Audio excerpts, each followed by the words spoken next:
अरे अपन जा अंधा हिकु त या मुसीबत गुलनार भॼी वई ऐं जेकॾहिं पुट या गुलनार थी ने चाकर खान खे हथ अचे न बाबा सभिनी जा पोल थींदा पधरा। तव्हांजो को बि कमु सिधो नाही सिवाय ॾूंगर खान जे। उनखे मारण खां पोइ तव्हां सभु कम अधूरा कया आहिनि। रावल खान अञा ताईं मौत जे बिस्तर ते सुतल आहे। इहो ख़ौफ़ त हर वक़्तु रहे थो। जेकॾहिं रावल खान होश में अची वियो त पोइ असांजो छा थींदो इहो सोचियो आहे तव्हां? ॿियो वरी चाकर खान खे बि तव्हां मारे न सघिया आहियो। ॿी वरी इहा नई मुसीबत गुलनार बि तव्हांजे हथनि मां निकिरी वई। जे गुलनार हथनि मां निकिरी भॼी वई आहे उन में मुंहिंजो ॾोह न आहे, तुंहिंजे हिन भाउ यखीरे जो ॾोह आहे। असां त चाकर खान खे मारण लाइ हुन जे पोयां वियासीं ऐं हे तुंहिंजो भाउ निभागो हिकिड़ी औरत खे बि न संभाले सघे। कमीना जा तोखां वधीक मूंखे त नथो लॻे हिन ॻोठ में को बेस्तो हुजे। सुबुह शाम नालत ॿुधी वसई पोइ बि ओढ़ो ई ओढ़ो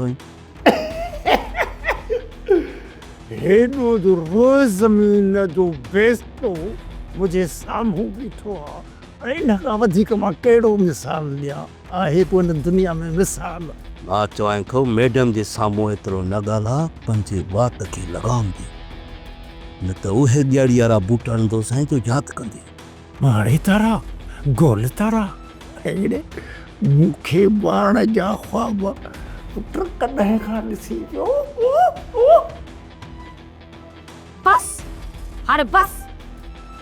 जेकॾहिं तव्हां ॿई ईअं कुतनि जी विढ़ंदव न त इहे मसइलो कोन हल थींदो।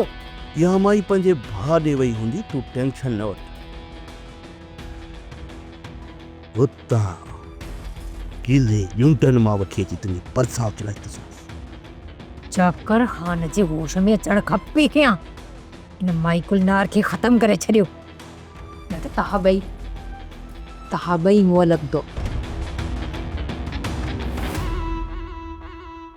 अदी जेकॾहिं न रूंटे ऐं जाबिर वारा तुंहिंजे पुठियां आहिनि त उहे त हिते बि अची वेंदा।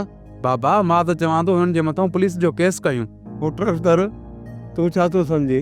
असां ग़रीबनि जे फरियाद ते पुलिस उन्हनि ॾिंगनि माण्हुनि में हथ विझंदी?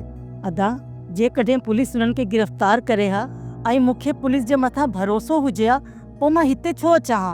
बाबा पुफी खे बचाइण लाइ तव्हां छा सोचियो आहे? पुट अदी खे ॿिए पासे मोकिलणो पवंदो। हिते अदी हूंदी तो हिते अची विकिरंदा। सोप सीरियल पंजाबेरी तमाम एपिसोड्स ॾिसण लाइ विज़िट करियो असांजो official YouTube channel Sindhi TV HD drama.